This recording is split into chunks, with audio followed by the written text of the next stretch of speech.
Hello guys! Good morning! Good morning, Ellen Chunap pala. So dahil nag-birthday ako and din Mother's Day na din, may pa-surprise ang viewers ko. Siyempre ang asawa ko daw.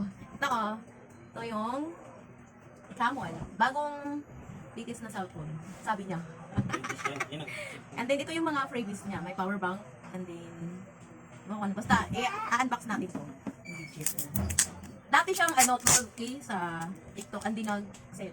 So, naging 8, 9 something, ganun.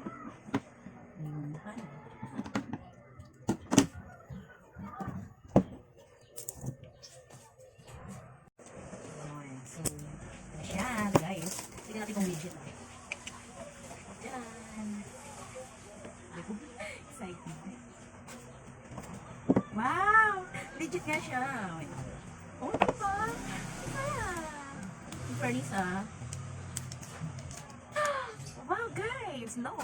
O, diba? Yan lang, diba? I-charge muna natin. Ito siya. And then, ito yung... Ano ba na ko?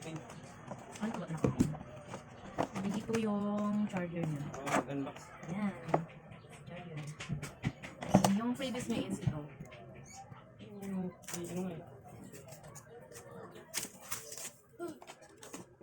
Kaya pala maraming reviews niya doon sa ano kasi umabot to ng Speaker, mini speaker yan.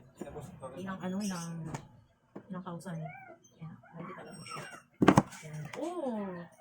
Wala. So, ito yung mini speaker. Ganda ng kulay. Yung X. Yung mga X ko dyan. Ibakon ko na kayo. And then ito yung power bank. O, di ba? Pwede. Di ba? Ayan, ito yung mga previous niya. Din. Ayan yung cellphone. That's all guys. Bye!